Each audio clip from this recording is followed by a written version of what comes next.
Hi, my name is Talia. Welcome to Talia Nerds Out. I'm back again with another book tag. I got tagged by Genre Books for a tag created by Marilyn Maya Mendoza, and I will put both of their tags down. I'll put both of their channel information down below. And the tag is the let's try that again. The Phenomenal Woman book tag. And from what I understand, Marilyn Maya Mendoza, she created this tag for her, I think it was her YouTube channel anniversary. I'm not quite sure what number she was at. I want to say it was something like 5, but don't quote me. It's in Genre Books video where he mentions it. I'm sure she mentioned it in her video as well. I just haven't watched hers yet. So I'm just going to jump right into the prompts. Thank you for the tag, Genre Books. And I will eventually look up your name and just start writing it down so I know who I'm talking to. Name-wise, anyway. So prompts. Who is your favorite phenomenal woman author? For most of these tags, I didn't just go with one option because I couldn't make up my mind. And it's the same thing here. I went with two. I went with Agatha Christie and I went with Jane Austen. Agatha Christie, I've been a long time reader. I believe I've mentioned before that I've been reading Agatha Christie for, it's been over 20 years, over 25 years. So I've been reading Agatha Christie for a very long time. And yeah, when I get down into terror of reading her books, I can read for Christie's Missing Readathon. I can read on a good day, read up to 3 Agatha Christie books a day. Not because I'm skimming them, but because I just find them very easy, quick reads. They're my comfort read. Even so, I do find that with rereads, especially now, I'm getting more out of it than I did years ago. And I don't mean like years ago, because obviously I'm going to get more out of it than I did when I was like 10. But I'm getting more out of it even than I did like when I was reading it in my early 20s. And Austen, I mean, she's just phenomenal. And she's someone that I discovered far more recently than I did Christie. Although I'm honestly not sure when I first started reading Austen. I kind of came to her on my own because my mom has never completed a Jane Austen book. As I've mentioned in other videos, that's part of why I'm starting into reading the second book of Anne of Green Gables series next month, because that was our deal. I've never been able to bring myself to finish that series, just haven't felt like it, and she has absolutely refused to give Austen another chance after she wasn't able to enjoy Emma. So we made a deal. I've mentioned this in other videos. I'm going to read Anne of Avonlea next month. She's going to be reading Northanger Abbey. So point being that she wasn't the one who introduced me to Jane Austen. I'm really not sure how I came to Austen. I feel like I must have read her before booktube, but I'm really not sure. I honestly don't know how I discovered her. But yeah, I've loved her ever since I have discovered her, however that is that I came upon her for the first time. What book features your phenomenal I can't say this tag or this prompt. Prompt 2. What book features your favorite phenomenal woman character? Again, this is a tie, and I ended up going with 2 Austen books. One is Eleanor from Sense and Sensibility, and I didn't grab my annotated version. I just grabbed my normal versions. And tied with her is Anne Elliot from Persuasion. I love the quiet strength of both of these characters. I love Eleanor's self-control and her, within that self-control, it's not that she feels any less, it's just that she knows how to, well, control her emotions, as in not let them control her the way her sister Marianne allows her emotions to carry her away. Eleanor feels things and feels things strongly, but she doesn't let that dictate how she behaves. And she also does not wallow in her own emotions in the way that her sister does. Marianne, everything is either way high or way low. She's extremes. Eleanor has perfected the art, or is aiming to live the art of moderation and in being agreeable to those around you, even when it might not, you might not feel like being agreeable because your life is kind of not where you want it to be right now. But unfortunately, that's not the fault of everyone around you, and you can't always let the way you feel ruin other people's day. And that's one of Eleanor's great strengths. I absolutely love this character, and I'm currently reading the annotated version of this book. And then for persuasion, Anne Elliot, she is the ultimate, similar to Fanny Price, she is very much an observer. But unlike Fanny Price, we get to be more in her head. The other thing is that Anne, and this is one of the things that I really love about Anne, is you start seeing her mettle in Lyme, where, I think it's Lyme.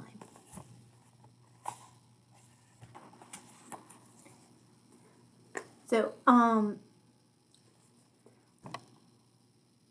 I was correct, it was Lyme. I don't know why I question my memory. I always do when it comes to place names. But Anne really comes to show some of her strength in Lyme. I love how she takes charge of the situation while everyone else is sort of frozen or in shock. Anne just kicks into gear, and she's the one who's able to think things through practically, which I absolutely love about her. Just her ability to be calm and, well, effective in a high-stress situation. There are many things that I love about her character, and I'm not quite sure which one I love more. It usually depends on who I'm reading about at the time. But yeah, these are both very excellent characters that I always enjoy visiting. The last prompt is, or the second last prompt, I'm sorry. The third prompt is, if you were creating a book prize, which book by a phenomenal woman author would you choose? Like genre books, I had to choose several books, and I tried not to choose the most famous books for the authors, but these were books that I would want to introduce the reader, the first-time reader of the book, or of that author to. Now, the first book that I have to mention, it is actually the most famous book by this author, but Anne of Green Gables, which I did just recently finish rereading. I have a few thoughts on that, which I will add to the end, but I started reading this one once again because of the fact that I'm going to be reading Anne of Avonlea next month. So that would be the book I would put up for a prize for Ellen Montgomery. I don't have it here because I have it on Kindle, but for Michelle P. Brown, it would be Bede and the Theory of Everything. And this book did a very good job of introducing me to the world of the Venerable Bede, and I was completely pulled in by the book. And it would be a book that I would be likely to want anyone interested in medieval England to read, or in monastic life, early English monastic life to read. For Agatha Christie, I chose a less well-known work. This is actually one of her plays, but it's adapted as a novel by Charles Osborne, but the original work is Agatha Christie, so that's how it still falls under being by a phenomenal woman author, because he is not the author, she is. And that's Spider's Web. I happen to have the large print copy because that was what I could find least expensive. I didn't realize it was large print when I picked it up. I love this book, which is funny because I don't necessarily like it when Charles Osborne does the writing for Agatha Christie's plays.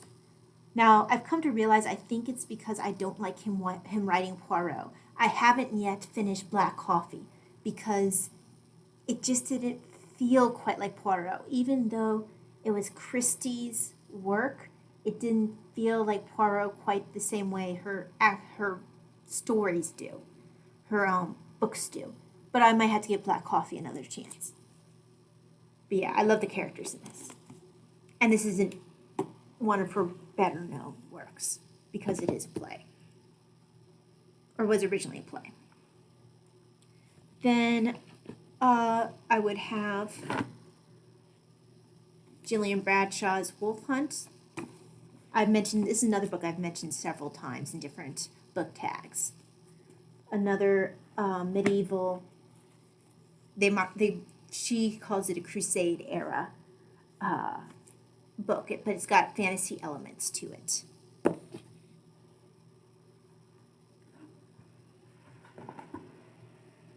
Another famous author, but not necessarily her most famous work. This is the second of a 2-book series, but I don't feel like you need to have read 8 Cousins, which is the first book, before you read this one, which is Rose and Bloom. I actually did not read 8 Cousins until much later than I read Rose and Bloom. This was a copy that, I'm not sure if it was my mom's extra copy or what it was, but I've loved this book for a very long time. You would probably get more out of it if you read 8 Cousins first, but this does stand alone quite well by itself. And this is Louisa May Alcott, better known for Little Women.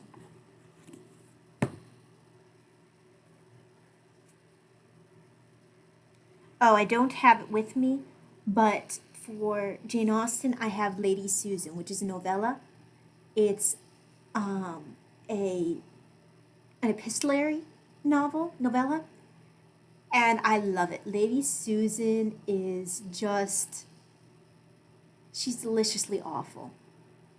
I would highly recommend and I want more people to read Lady Susan. Usually her book her novella is included with a collection of the juvenilia or the uncompleted works. That's what my copy is, my physical copy. Then I wasn't able to find my physical copy. It's hiding somewhere in my shelves. Although I actually think I only have this book in physical copy, hiding somewhere on my shelves. The Butchering Art by Lindsay Fitzharris. And if you're interested in medical history, follow her on Instagram. She does little fun tidbits of medical history on her Instagram. Anyway, The Butchering Art is her book on Joseph Leister, who Listerine is named after. He was very important in moving forward and encouraging antiseptic technique He did a surgery on Queen Victoria using this method. I can't remember what he removed, but he did a pretty big surgery on her using this technique.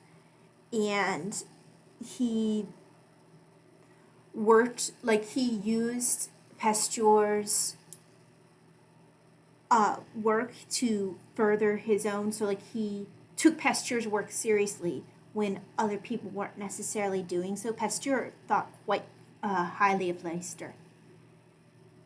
If they met, it was only once, but they both thought very highly of each other, and they were luminaries in their day when it came to developing germ theory and how to use this theory to help better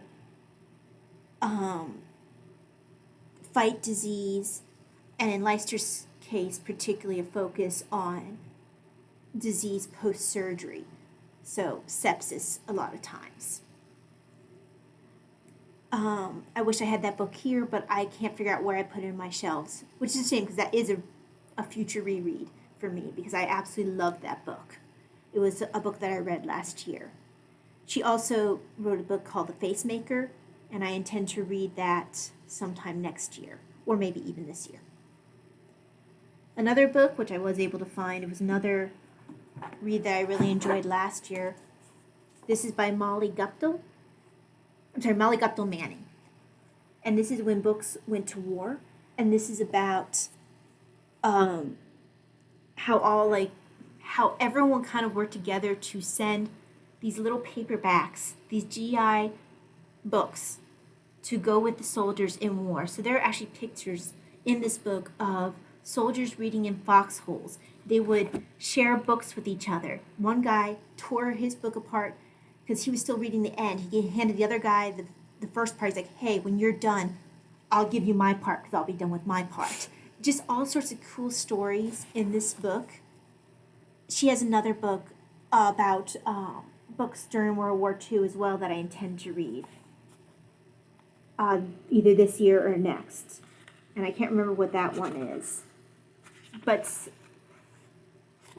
also World War II and books. I'm not sure if it's books or newspapers. I'm not sure what the other one is. But another very good book by a female author that I would want to be. If I had a chance to give a book away for a prize, that would definitely be one. Then, let's see. I only have this book in physical form as a collection, but if I was to choose only one of this female author's books in this collection to give away, first of all, it's Alice Peters, who writes Brother Cadfael. This is the first omnibus, but I would probably give away the second book because it's actually my favorite of hers. It's One Corpse Too Many. I mean, A Morbid Taste for Bones is very good as well, but if I had a choice, I would probably give away One Corpse Too Many. I think that's actually the story with which the Cadfael TV show starts, because I don't think they actually start with A Morbid Taste for Bones, which I'm not quite sure where they changed the order, but yes. She writes other books as well under a different alias. I can't remember what it's actually. Or actually, this is the alias. It's her actual name that she writes. It's, I think, Edith Pargeter. Anyway, she writes a Heaven Tree trilogy and a couple of other books that she writes under that name. I believe that's her actual name, versus Alice Peters, which is a nom de plume, under which she writes Cadfael and apparently a couple of other series, or at least one other series, which is the Inspector Faust Mysteries, which I have not read. Okay, so final tag is tag some phenomenal woman booktubers, which I will do so below. Now I am at the tail end of this video. At this tail end, I just want to cover my reread of Anne of Green Gables.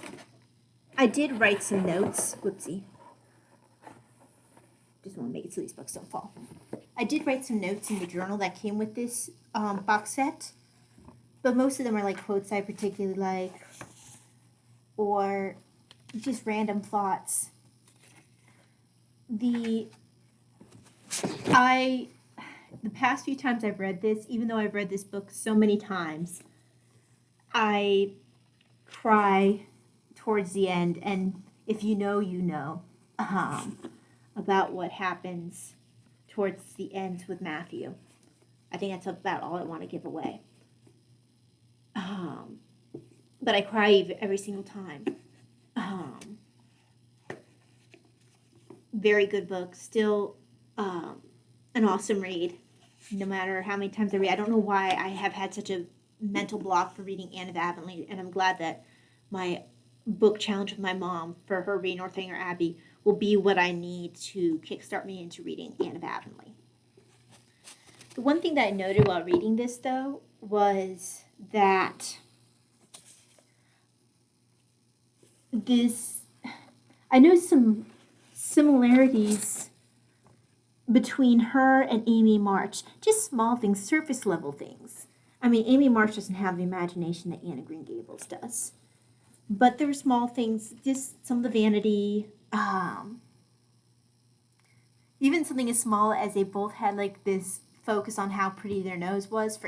For Amy, it was the fact that her nose wasn't pretty enough. For Anne, someone had told her that her nose is pretty, so it was always something that was kind of in the back of her head. Then there was the fact that both of them, they're one of the big cares for them in that school environment was the social life. Now later on, Anne became laser focused on leading class in school, and particularly leading ahead of the hated Gilbert Blythe. But for her, social life was a huge part of it too, much like with Amy. And like Amy, they both have a scene where they get punished in front of the whole class for doing something that was not so different from what other people in their class had done, but they were singled out and punished in front of the whole class in a way that was highly embarrassing. And both of them took a break for a while from school with the permission of their parental figure. In Amy's case, her mother. In Anne's case, Marilla. Both of them also can hold a grudge. Anyone who's read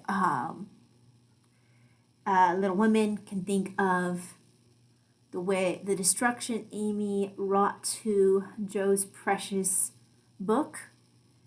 And then, of course, the whole Gilbert Blythe thing that Anne carried far beyond anything Amy ever carried. That was almost more Jo level grudge that Anne carried. So both of them, if you wanted to shame them, a social shaming would be felt very deeply by them. I'm sorry, I was just thinking of the quote where Anne had told Marilla she'd much rather be considered, was it pretty than smart, or whatever it was. I can't remember. It was early on.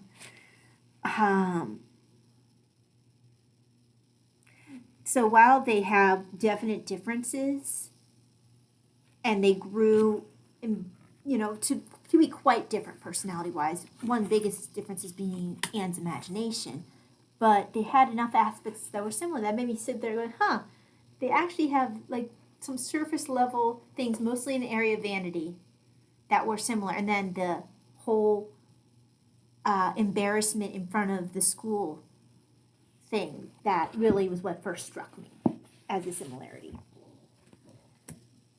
But I don't have a whole lot more to say about that book because I've reread it so many times. I don't have a whole lot of new thoughts on it. And I really didn't seriously annotate it. I mostly wanted to read it. I mean, I have noted that the first mention of Gilbert Blythe was a very good one because we don't see Gilbert Blythe the first time we meet him, or the first time the reader becomes aware of him. We become aware of him on page 125. So he hasn't yet shown up yet. And it starts off, and this is chapter 15.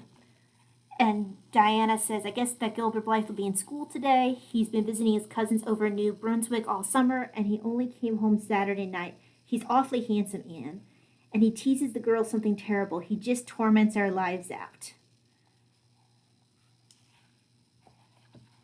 And then Diana's voice indicated she rather liked having her life tormented out than not. Gilbert Blythe, said Anne, isn't his name that's written up on the porch wall with Julia Bell's and a big take notice over them? Yes, said Diana, tossing her head, but I'm sure he doesn't like Julia Bell so very much. I've heard him say he studied the multiplication table by her freckles. Oh, don't speak about freckles to me, implored Anne. I liked this introduction for a couple reasons. First of all, it gave you an idea right from the start that this was an uncommonly handsome boy. And it let you know right from the start to expect not only that he was handsome and knew it, but that he's mischievous / playful, and that the girls of Avonlea are very attracted to him. And he knows that he can get away with stuff because of that. Also, this short little introduction, lets the reader know that he has a history of teasing. And like the take notice where his name is written underneath it, you kind of need to take notice of this because this is to become important later. The fact that he teases girls, in this case Julia Bell, about her freckles, but the fact that he teases girls about the way they look, take notice, because this becomes a key storyline much later. So I like, because of this short little section, so much of Gilbert Blythe, the things that are important to know about Gilbert Blythe, at least to start, so much is included in this little interaction between Diana and Anne. And not only is so much information contained, this is information that will be integral to many aspects of the plot later. Some ways more, some ways less, but it's always lurking in the background because of things that are mentioned in this section. Yeah, that's the only other thing I wanted to mention about Anne of Green Gables. But that's it for this video. Hope that you enjoyed my choices for the prompts for the Phenomenal Woman book tag. And like I said, I'll be tagging down below some other Phenomenal Woman booktubers, or some Phenomenal Woman booktubers. And yeah, if you find this tag to be interesting to you and I did not tag you, feel free to go ahead and answer some of these. Hope that you have a wonderful day. See you in the next video. God bless. Bye.